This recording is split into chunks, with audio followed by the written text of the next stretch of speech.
It's a special delivery, weekend edition. I am Michael Rand. Just a quick setup here to let you know what we're doing.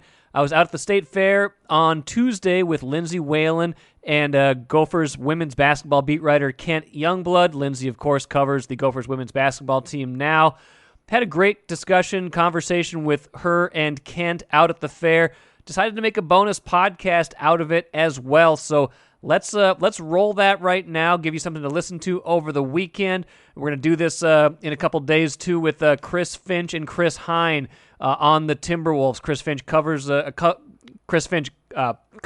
Timberwolves, and Chris Hine covers the Timberwolves. So I'll have another one of these bonus podcasts for you in another day or two. But for right now, here's Lindsay Whalen, myself, and Kent Youngblood out at the fair. Okay, good. How you guys doing? Thanks for everybody for coming out. Hope you guys get your subscriptions, get your free Sweet Martha's lip balm. I just got mine. Yeah, I got mine too. Interesting. We got Lindsay Whalen here, obviously, coach of the Gophers. You might remember her from the Lynx, from several gold medals as well. Did you miss playing this year for the Olympic team? Yeah, honestly, that was one of the. I should probably stay back here.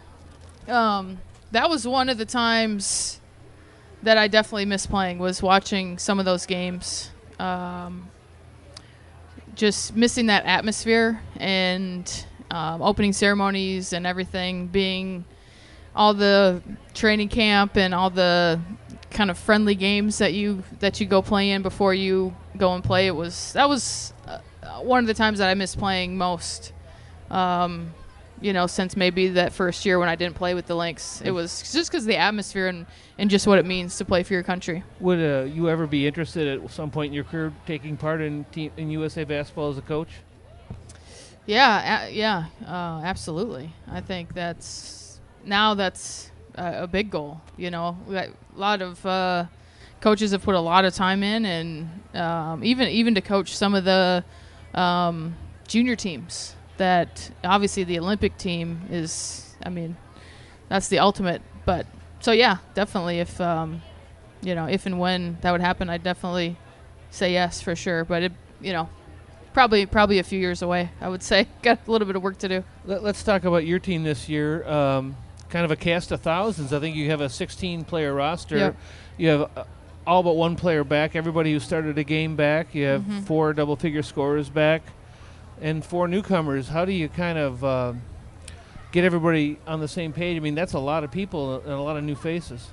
Well, having summer helped. So having a postseason after last year's season, we had about a month of April, and then we had 2 months this summer, whereas last year we didn't have any time. It was season ended. Everybody stayed home for 5-6 months, essentially. We had most of our summer was cut short because of COVID. So having the time has been great. And so, yeah, it'll be 16 people. It'll be a good challenge for our coaching staff just to keep everybody going, and because it is a big number. It's the most, we've ever had. So yeah, it'll be different, but a lot of depth, which is great. And like you said, 4 newcomers. I always say, though, Katie Borovich, she played last year, but she was supposed to be a senior in high school. So she's, technically a freshman, kind of like a super freshman for us. So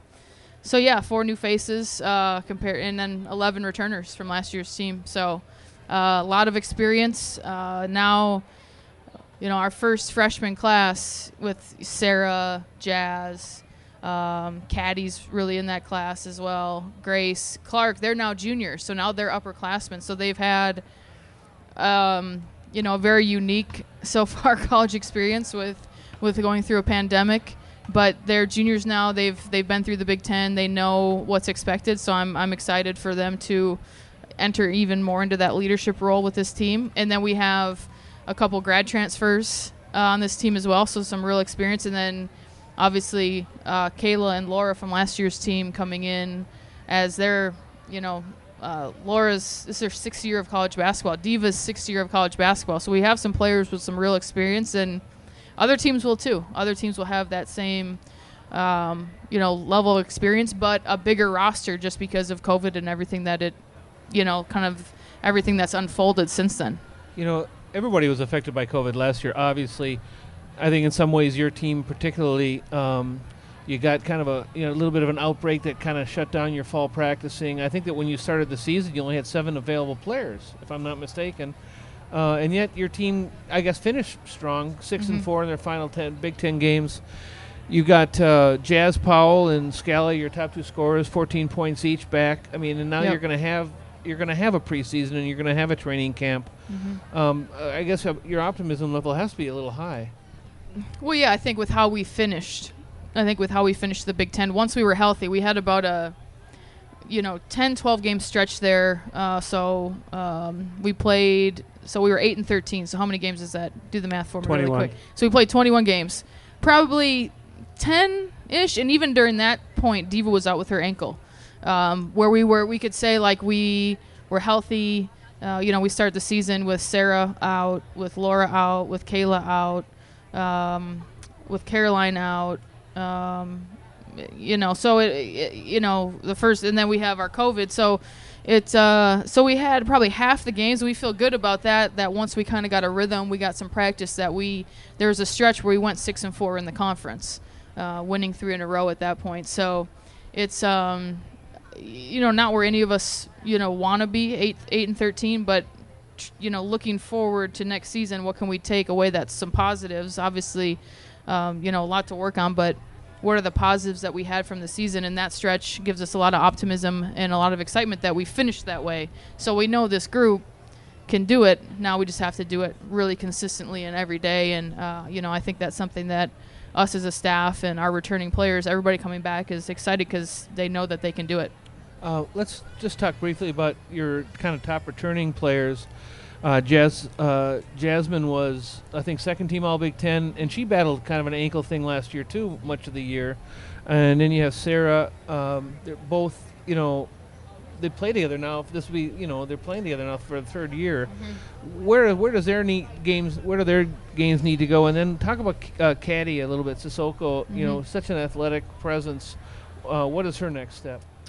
Yeah, so Jazz last year was somebody who played in every game up until the last probably 3 games where we had to shut her down with her ankle. She sprained it the night before the home game against Iowa. She plays in that game, and then a couple weeks later at Maryland she sprains it, and then we had to shut her down. So I think just remaining healthy, and same goes for Sarah.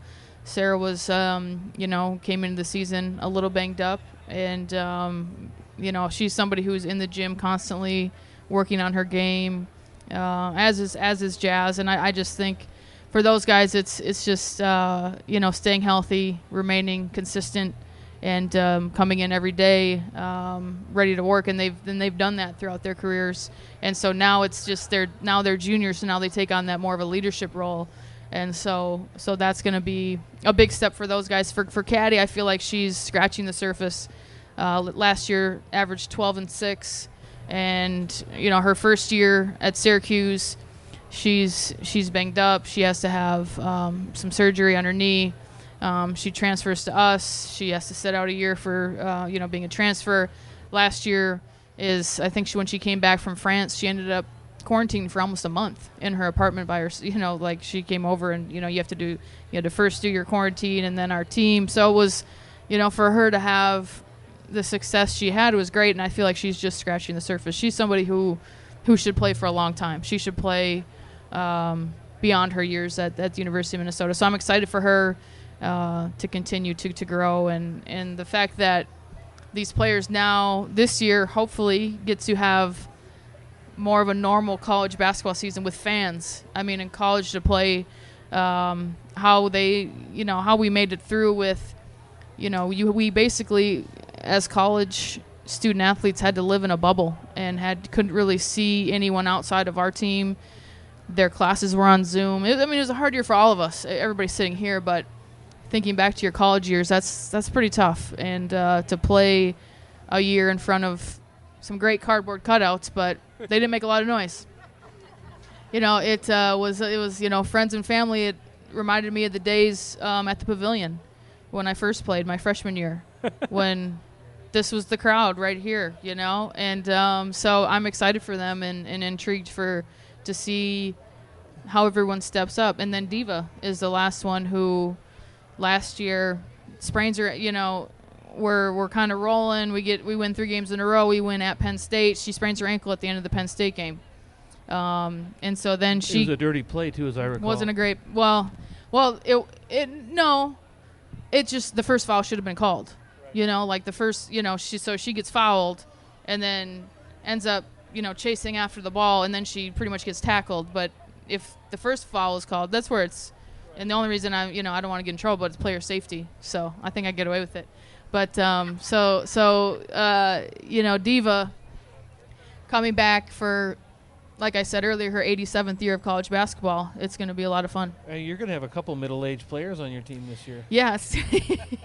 Can you imagine? We got our AARP cards. Could you imagine if been playing 6 years in college? I would have loved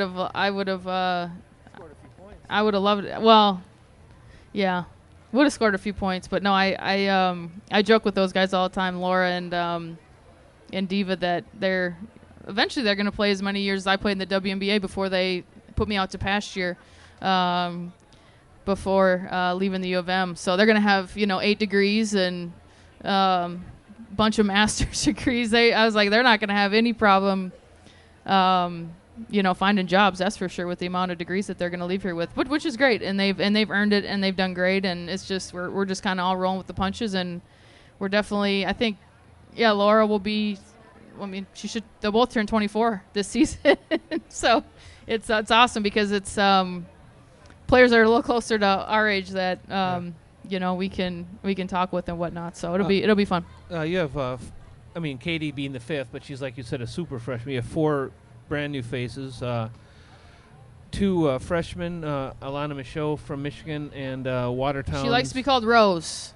Okay. Rose. So at the games, Rose. Okay. And we you just got call it Rose. Maggie Cesano. Yep. And she'll just go by Maggie. Okay. So she's not Rose, Maggie. Not so also Rose. And not also Rose, or nothing floral, for her. But we call Alana. I saw her today at the gym. So caught up with her a little bit, and so we call her Rose. All right, yes. Rose. And you got Bailey Helgren, who comes from Kansas, Edina kid, right? Bales, Edina, yep. So 6'5",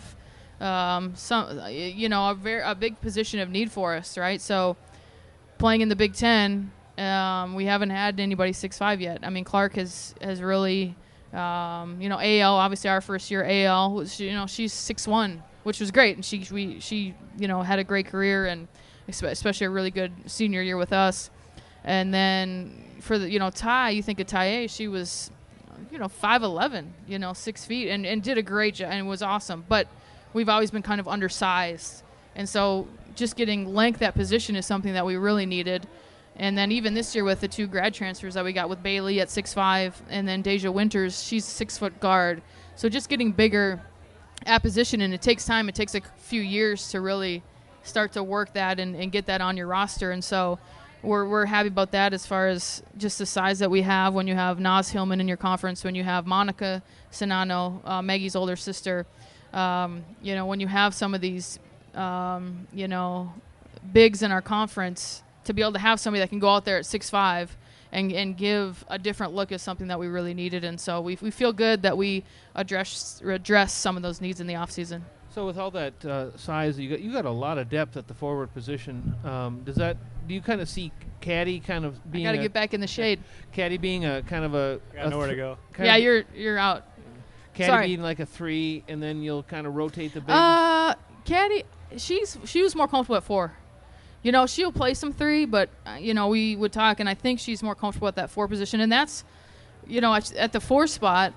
You think of where our game is going, mobile, can shoot it. Caddy's that, and so if she keeps working on her game and keeps getting that 3-point shot, her efficiency up, her finishing at the basket. But that's where if you look at a lot of the 4 players in our conference, it's a lot of pick and pop. That is everybody has a traditional big in our conference, and everybody has a big that can pick and pop. Think about the WNBA teams. Anybody going to the Lynx game tonight? I'm going. The bigs out there, they all can pick and pop, mobile, and that's where Caddy is. Now she'll play some 3, but I think 4 is kind of where I'm really thinking that she'll be really successful for us. Where do you see the biggest competition for playing time? I mean, do you go into camp with somebody you have eyed as your starting center, because you have Bailey and you have Clark, and I mean you have Kayla, who Aaron started. Hedman. Yeah, that'll be some good competition. There's going to be competition across the board, because we have 16 players and everybody wants to play. So last year, Kayla Mershon started the second half of the conference games for us at 5. And so yeah, that's going to be a real position of competition. I think, going in, I would say, caddies are starting 4. But I like the fact that Laura, Aaron, I also think Aaron can give us some minutes at the 5. And then we have a lot of returning guards, but we have, Deja, who's grad transfer, who looked really good at the end of summer. And obviously Katie, who came in and played all 14 games that she was on the roster for, so at guard. And then Alexia Smith plays 27 minutes a game as a freshman. Caroline was hurt a lot of the year, but she showed some promise when she went in too. So it's going to be, when we start preseason next week, a week from today, it's going to be, between preseason and those first weeks of practice in October, it's going to be some fun days of practice, and they're going to compete because they know that, there's some spots, there's some people that are going to try to take some minutes, and there's some people that, are going to kind of want to keep improving upon what they did last year. And, I think that's good, healthy competition. But obviously we're a team first, but I think pushing your teammates in practice is a sign of a great team, and I know that we're going to do that. I guess analytically, if you look at the numbers, the stats, the trends, what do you think you guys have to do better to get into the upper tier of the Big Ten? Well, defensively, we have to be a lot better than last year. We give up 68 points a game last year. Letting teams shoot in the 40s. With the Lynx, it was always, you all right? Hold teams under 40% field goal percentage, less than 60 points. And whenever we did that, really good things happened for us. And so that's what we're working towards doing. And I think length helps that. I think depth helps that. I think getting we have to guard. We have to guard. That's how you take the biggest step. We have 4 teams last year in the Big Ten go to the Sweet 16. And they all, Maryland can just score, but Indiana defends, Michigan defends, Iowa can score. But they also, when they need stops, can do it. We know Maryland can do that. We played them twice. And so I think defensively, though, locking in, buying in on that end of the floor is going to be huge for us. And that's where we take our biggest step, because I know we can score. We have a lot of really talented players. 4 players averaged double figures last year. We have some talented players, but digging in and guarding at the defensive end of the floor is going to be huge for us. I want to get away from your team in particular, and just, I know you can't talk about who you're recruiting and who's coming and who's not, but just talk a little bit about, it just seems like Minnesota is producing so many really, really good girls basketball players. Yep. And what do you see kind of on the landscape, and what do you kind of attribute that to? First and foremost, the state has been, boys and girls, male and female, some great players. And so first for us, that's when you have to recruit your home state, that's first and foremost for every team in the Big Ten. And so for us, that's where we've been working for years now, and there's no question we will continue to recruit Minnesota hard. I think we have, honestly, we have some great, I feel like our high school programs, I feel like it's competitive. We have some really competitive AAU programs. I think our youth sports in Minnesota is really good. And then I think having the Lynx, seeing a team that has won 4 championships, that can't hurt. Getting all these girls, right? Getting all these girls into all these games, watching professional women play, having a university, all of that right here and having that on TV and visible, I think that I think that all goes together, and I think we have great high school coaches. We have a lot of people that put a lot of effort into, our youth programs, and I think it all combines to be really good. Lindsay, we talk about players making like off-season adjustments or like adding to their game every year. I want to ask you, like, as a coach, this is your 4th year now.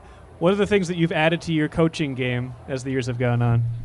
Well, I think each year you you evaluate, where can you be better. If you're not learning, then we're all continuously learning. So, I think understanding what our roster is comfortable doing offensively and defensively, and understanding that the system has evolved and changed, and just understanding that communication with your players is huge. So looking back, it's so you come in from playing and it's like, yeah, X's and O's, a lot of the game, but you're like you said, you're constantly learning. And so I think just that evaluation of understanding, like, what are our players comfortable with, because ultimately if they're not comfortable with it, then it's probably not going to work. And so having a roster that is wants to play and comfortable with the way that we're playing, but also adjusting as a staff to what they're comfortable with. And so I think those things, just learning that throughout my time so far in 3 years has been good, and obviously we're continuing to grow, and recruiting is everything, really. So recruiting players that are going to represent the university in the right way, both on and off the court, is that's what we all want. That's what we all want to see from our program and from our team. And so we're continuing to work at that and make sure that's a priority for us. You have a new coach, Shimmy. Yes, Shimmy. Yep. She'll be impacting the bigs a bit, coaching the bigs. Oh yeah, yep. So Shimmy Gray Miller comes to us from Clemson. She's coached in every Power 5 conference. She was a head coach at St. Louis University for 7 years, and is so highly respected within our women's basketball. She'll coach everybody, but she'll coach the bigs primarily. She's awesome. She's a great recruiter. She's a great person. She's originally from Michigan, and it came down to Minnesota and Michigan when she decided where she was going to go to college. And I think that they I'm trying to think of what they did on her recruiting visit, where they put something in letters, welcome, because U of M in Michigan is, they think that's the U of M. Well, we know the truth here. But I think they had a sign or something on her recruiting visit that said, "Welcome to the real U of M." And she ended up choosing Michigan. And so now that she made the right choice to come to Minnesota, and she's from Michigan, so she decided to stay home for college. But now she's made the right choice, and so her first day, Coach Melissa Maines here, who runs the organization and the ship, we had that printed out and had that in our office. Welcome to the real U of M. So she got a kick out of that. And yeah, she's awesome. She's a great person, and we're very lucky to have her. A couple more things for you, Lindsay. Really appreciate your time enjoying. Because then I got to get a corn dog. You do. You got to get all the foods. A Pronto Pup, so I got to hit that. So yeah, got a couple more minutes. Let's do it. One question I had was, like, we heard a lot in the last couple months about name, image, and likeness, about players being able to capitalize on that. Have you talked to players about that, and how mad are you that you didn't get to capitalize on that when you were a college student? Well, yes, we've talked with our players, and our athletic department has done a great job with, information, and it really is. It's a new era of college sports. It's kind of something that is like continuously evolving now, but it's definitely, it's changed, and it's going to continue to change. So we'll try to share as much as we can about, just the rules. And we had a meeting with our compliance before everybody went home for this month. And so we feel like what you can do is share information and educate as much as you can. So that's been that was what we really focused on and did. And so, it's, as far as for me, every generation, you hope that the next generation is, benefits from the work that you did. And so there was a WNBA when I was in 9th grade. And so that's right. And so, before then, you couldn't make money as a professional in basketball. So I would have, I'm not sure what I would have done. But there was a lot of players that came before me that, enabled me to be able to play for all those years in WNBA and Europe, and some sitting here. And so, 2 hands. And so, and so now it's, I feel like there's been a lot of players that have come before this group that have done some really good work and kind of pioneering, and now it's their time. And so it's kind of what it is. Everybody, it's the same thing in a lot, pretty much, every line of work and every business, that you just hope that the next generation benefits. And there's a few people that are going to greatly benefit from this new rule. So, and you would have. Yeah. You would So, well, probably, there's a lot of players that would have, and there's the potential that I would have been one. But, I can just see Janelle sponsoring some beer, Mystic Lake. Hey now. I just, I'm happy for the players now. I'm glad that, I've suffered throughout my career, and now that they get to benefit from the hard work that I've done. I think that's good. All right. Thanks so much, Lindsay Whalen. Thank you guys. Thank you Thanks guys for coming out. Beautiful day. Check out the booth. Thanks so much. Go see the Gophers this year. They should be Go a lot Gophers. of fun. Hey, Thursday night football game, volleyball game tomorrow night. So yeah, it's here. It's here. It's a lot of fun. It's exciting, and it's just fun to be back to the fair after a year of not having it, and hopefully we all continue to move through healthy and happy and everything. So absolutely. We'll see you guys at the barn this year, right? Can't wait to have you guys back.